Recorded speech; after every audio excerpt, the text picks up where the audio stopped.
کیا تکلف کریں یہ کہنے میں جو بھی خوش ہے ہم اس سے جلتے کیا کہنے ہیں؟ کیا تکلف کریں. میں نے اپنی زندگی میں کوئی ایسا شاعر نہیں دیکھا. انہوں نے صرف 8 سال کی عمر میں اپنی زندگی کا پہلا شعر کہا. جان ایلیا خدا کو نہیں مانتے تھے اور وہ ایتھیسٹ تھے. ان کی چچی کے خواب میں جب حضرت فاطمہ رضی اللہ عنہا سے پوچھا گیا کہ کون آنے والا ہے تو انہوں نے کہا جون آنے والا ہے. جان ایلیا کو ہم نے کسی بھی معاملے میں کبھی خوش نہیں دیکھا. زبان پہ لعنت اور جولیلے پہ لعنت. جون ایلیا صاحب نے جب اپنی جان لینے کی کوشش کی تو کس نے ان کو آ کر بچایا؟ یقین خودکشی کر لیتا. یہ مجھے چین کیوں نہیں پڑتا. ایک گلی کی بات تھی اور گلی گلی. جون کو دھکے مار کر گھر سے باہر نکال دیا گیا اور ان کا بستر نیچے پھینک دیا گیا. میرا خیال یہ ہے کہ یہ میرا آخری مشاعرہ ہے اور اس کے بعد میرا کھیل ختم ہونے والا ہے. مولانا صاحب کے بیٹے نے آ کر بتایا کہ جون ایلیا وفات پا چکے ہیں. کہ آپ عمر گزار دیجیے. عمر گزار دی گئی.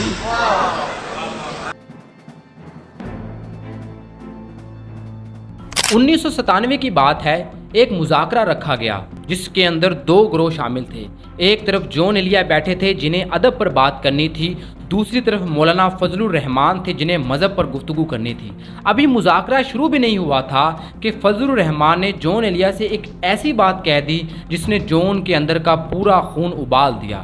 جون غصے میں آ گئے. اب کیونکہ جون سید بھی تھے تو انہوں نے سیدھا فضل الرحمان کو دیکھ کر کہا، اسلام تو ہمارے گھر کا مسئلہ ہے، تمہیں اس سے کیا لینا دینا. جون یہی نہیں رکے، انہوں نے مزید کہا، اگر ہم اس وقت 10 یا 12 سال کے بچے ہوتے نبی پاک صلی اللہ علیہ وآلہ وسلم کے دور میں تو میں اپنی اماں عائشہ کے گھر جاتا، ان کے دوپٹے کی گرہ کھولتا، پیسے نکالتا اور کھا جاتا. اگر پتہ بھی چل جاتا تو اماں مجھے خود مارتی کیونکہ وہ میری ماں تھیں. لیکن تم جیسے لوگ اس دروازے میں داخل بھی نہیں ہو سکتے تھے، تم کیسے اسلام کی بات کرتے ہو.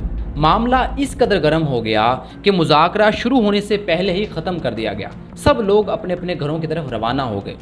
تو ذکا الرحمان کہتے ہیں کہ جب میں نے یہی بات اپنی چاچی کو آ کے بتائی کہ جون نے یہ بات کی ہے تو ان کی چاچی جو تھی وہ غصے ہو گئی. انہوں نے کہا کہ جون گستاخ ہے. اب کیونکہ جون ان کے گھر جایا کرتے تھے تو ان کی چاچی نے کہا کہ دوبارہ جون کو کبھی بھی میرے گھر میں نہیں لے کے آنا. اس کے بعد چاچی گاؤں کی طرف روانہ ہو گئی. واپس آئی تو ذکا الرحمان کو فوراً خط لکھا کہ فوراً میرے پاس آؤ.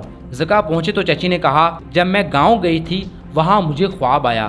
خواب میں سیدہ فاطمہ میرے پاس آئیں اور کہا جلدی سے سفید چادر بچھاؤ. جب میں نے پوچھا سیدہ کون آنے والا ہے، سیدہ فاطمہ نے فرمایا جون آنے والا ہے. ذکا الرحمان کہتے ہیں کہ یہ سنتے ہی میں دھنگ رہ گیا.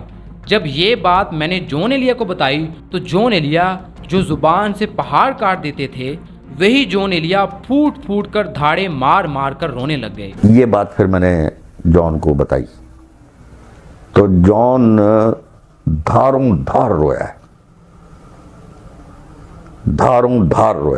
14 دسمبر 1931 بھارت کا شہر امروہہ، وہی شہر جس کی مٹی نے نہ جانے کتنے صوفیاء، علماء، شعراء، فنکار اور فلسفی پیدا کیے. اسی شہر کی ایک گلی میں اس دن ایک ایسا بچہ پیدا ہوا جس نے آگے چل کر خود کو جون ایلیا کہلوانا تھا. اس مبارک دن کی نسبت سے اس کا نام رکھا گیا سید حسین جون اصغر. والد کے تخلص کی نسبت سے آگے چل کر وہ جون ایلیا بنے. یہ نام بھی ویسے ہی عام نہیں تھا. جون ایلیا امام حسین کے غلام کا نام تھا اور ایلیا حضرت علی کو بھی کہا جاتا تھا. ان کے گھر والے بتاتے ہیں کہ جون ایلیا نے پیدا ہوتے ہی کہکا لگایا. اب بتائیں کہ ایک نو مولود کا ہنس دینا، وہ بھی ایسا کہ پورا خاندان کانپ جائے. لوگ گھبرا گئے کہ یہ بچہ ہے یا کوئی جن. اس عجیب بات کی گواہی خود ان کی چھوٹی بہن نے برسوں بعد ایک انٹرویو میں دی. لیکن جون کہتے ہیں کہ زندگی کا یہی ان کا پہلا اور آخری کہکا تھا، کیونکہ اس کے بعد جو ہنسی قسمت نے ان سے چھین لی وہ پھر کبھی واپس نہ آئی. ان کی زندگی کی باقی تمام کہانیاں بس اداسی، شکست، کڑواہٹ اور بے بسی کی گونج ہیں. جون ایلیا جس امروہہ میں پیدا ہوئے وہ شہر عام نہیں تھا. امروہہ وہی شہر ہے جہاں درجنوں بزرگوں کے مزار علم کی روشنی بانٹتے ہیں. صدیوں سے یہ قصبہ علم و ادب کا قافلہ گا رہا ہے. یہاں کے دارالعلوم نے مذہب کی روشنی پھیلائی تو ادیبوں، شاعروں، مجسمہ سازوں اور فلسفیوں نے اس شہر کو ہندوستان بھر میں ممتاز کر دیا. اسی شہر کی گلیوں میں ایک ایسا خاندان بھی تھا جس نے برصغیر کی فضا کو اپنی محفلوں، اپنی کتابوں اور اپنے فلسفے سے مہکایا۔ یہ وہ خاندان تھا جہاں فلسفہ، علم، شاعری وراثت میں ملتے تھے۔ جون خود کہتے تھے کہ ہمارے خاندان میں پشتوں سے روایت ہے کہ ہمارا کوئی بھی فرد احمق، جاہل یا کم پڑھا لکھا نہیں ہو سکتا۔ اگر وہ ایسا ہوگا تو میں اسے اپنے خاندان سے آگ کر دوں گا۔ اور یہ کوئی بھڑک نہ تھی، کیونکہ ان کے والد علامہ سید شفیق حسن ایلیا خود ایک عالم ادب، فلسفی، فلکیات کے ماہر اور کئی زبانوں کے استاد تھے۔ عربی، فارسی، انگریزی، عبرانی، سنسکرت، وہ زبانیں جنہیں سیکھنے میں لوگ عمر لگا دیتے ہیں، وہ ان کی زبانوں کی تھیلی میں پہلے سے موجود تھیں۔ ان کے بڑے بھائی رئیس امروہی ایک ایسے شاعر جن کی شاعری میں نفسیات بھی تھی اور بصیرت بھی۔ وہ قومی اور سیاسی موضوعات پر شاعری کرتے اور آنے والے حالات کو پہلے ہی شعر میں بیان کر دیتے۔ جون ایلیا پر رئیس بھائی کی شاعری نے گہرا اثر ڈالا۔ چلی کچھ آج انداز سے نسیم سحر کہ بار بار کسی کی صدائے پائی۔ دوسرے بھائی سعید محمد تقی، جن کی زندگی کا محور فلسفہ رہا، یہ وہی تقی تھے جنہوں نے کارل مارکس کی مشہور زمانہ کتاب داس کیپٹل کا اردو میں ترجمہ کیا۔ ایک ایسی کتاب جو دنیا کی چند انقلابی کتابوں میں سے ایک مانی جاتی ہے۔ اب سوچئے، ایسے خاندان میں پیدا ہونے والا بچہ کیسے نہ جون ایلیا بنتا۔ کتابوں، بحثوں، دلیلوں اور سوالوں کی گونج میں پروان چڑھنے والا کوئی بچہ آخر کب تک کام رہتا؟ لیکن اس شاندار علمی ورثے کے ساتھ ایک کڑوا سچ بھی جڑا ہوا تھا۔ جب جون ایلیا صاحب شعور کی عمر کو پہنچے تو ان کے گھر میں صدیوں سے چلا آ رہا زمیندارانہ جاگیردارانہ نظام شکست کے مرحلہ سے گزر رہا تھا۔ جون ایلیا کے والد صاحب کو علم و ادب سے تو عشق تھا، لیکن معاشی لحاظ سے وہ اپنی عملی زندگی میں بہت پیچھے تھے۔ وہ کوئی نوکری بھی نہیں کرتے تھے، جس کی وجہ سے گھر کے جو معاشی حالات تھے وہ دن بدن خراب ہوتے جا رہے تھے، جس کی وجہ سے میاں بیوی کے اندر اکثر لڑائی رہتی۔ اسی ماحول میں جون ایلیا بڑا ہوا۔ گھر میں علم کا سمندر تھا مگر روٹی کے لیے راستہ نہیں تھا۔ شاید اس لیے جون ایلیا اپنی زندگی کو ناکام اور برباد کہتے ہیں۔ ان کے بقول باپ نے انہیں دنیا کے اندر جینے کا ہنر نہیں سکھایا، بس علم کو سب کچھ بنا کر پیش کیا۔ جون ایلیا کا کہنا تھا کہ جس بیٹے کو اس کے خیال پسند باپ نے یہ سکھایا ہو کہ علم سب سے بڑی فضیلت ہے اور کتابیں سب سے بڑی دولت، تو وہ بیٹا رائے گا نہ جاتا تو اور کیا ہوتا۔ علامہ شفیق حسن ایلیا عالم و شاعر کی حیثیت سے تو کامیاب تھے، مگر ایک باپ کی حیثیت سے جون کے دل میں ناکام ٹھہرے۔ جون کہتے تھے کہ اگر میرے باپ کی جگہ کوئی دنیا شناس شخص ہوتا تو آج میں وہ نہ ہوتا جو ہوں۔ میں شاید ایک کامیاب، صحت مند، خوشحال آدمی ہوتا اور میری زندگی صرف عیش ہی نہیں، بے حد شاندار عیاشی کے ساتھ گزرتی۔ جون ایلیا کو بچپن میں اسکول جانے سے کبھی محبت نہیں ہوئی۔ کتابوں سے تو عشق تھا، لیکن اسکول کی عمارت انہیں قید لگتی تھی۔ جون کی ماں کی آنکھوں میں ایک ہی خواب تھا کہ ان کا بیٹا تعلیم میں سب سے آگے نکلے۔ خاص طور پر وہ چاہتی تھی کہ جون انگریزی تعلیم میں مہارت حاصل کرے، کہ وہ خود انگریزی کی بڑی شوقین تھی، مگر جون کو اسکول سے زیادہ امروہہ کی کھلی فضاؤں سے لگاؤ تھا۔ جون کے دوست لڈن اسے لینے آتے تو جون لاکھ بہانے بناتے اسکول کی طرف قدم اٹھانے کی بجائے وہ ندی کنارے جا نکلتے۔ بان ندی، نیم کے پیڑ، آموں کے باغ، خربوزوں کی خوشبو، یہی جون ایلیا کا اصل اسکول تھا۔ چھوٹے جون جب صبح بستر چھوڑتے تو ان کا دل اسکول کی گھنٹی کی بجائے ندی کے بہتے پانی کی آواز سنتا تھا۔ ننگے پاؤں دھوپ میں دوڑتے، کہیں درختوں کی چھاؤں میں بیٹھ کر زمین کو تکتے، کبھی بان ندی کے کنارے پاؤں ڈال کر پانی کی ٹھنڈک محسوس کرتے۔ امروہہ کی نرم ہوائیں، بان ندی کا شفاف پانی، آموں کے باغ، نیم کے پیڑ، یہ سب کچھ جون ایلیا کے بچپن کی دنیا تھی۔ اب جون ایلیا صاحب کو امروہہ کے ساتھ عشق تو بچپن سے ہی تھا، لیکن حیرانگی کی بات یہ تھی کہ صرف 8 سال کی عمر میں جون ایلیا صاحب کو ایک لڑکی سے بھی محبت ہو گئی۔ وہ لڑکی بھی ان کے اپنے ہی خاندان کی تھی، لیکن جون ایلیا نے محبت کو راز رکھنے کا فن بچپن سے ہی سیکھ لیا تھا، اسی لیے اس لڑکی کا اصل نام کبھی زبان پر نہیں لائے۔ شاعری میں اسے ایک فرضی نام دیا، فارحہ۔ فارحہ، خطی کیوں لکھے جائیں، خطی کیوں لکھے جائیں، فارحہ نگارینا۔ یہ بات سن کر کوئی بھی حیران ہو جائے کہ 8 سال کا بچہ کیسے عشق کر سکتا ہے۔ مشہور مزاح نگار مشتاق احمد یوسفی بھی حیران ہوئے تھے۔ ایک دن جون ایلیا نے ان سے کہا، مجھے 8 سال کی عمر میں عشق ہوا تھا۔ یوسفی صاحب نے مسکرا کر پوچھا، اس وقت اس صاحبہ کی عمر کیا تھی؟ تو جون ایلیا نے بڑے سکون سے کہا،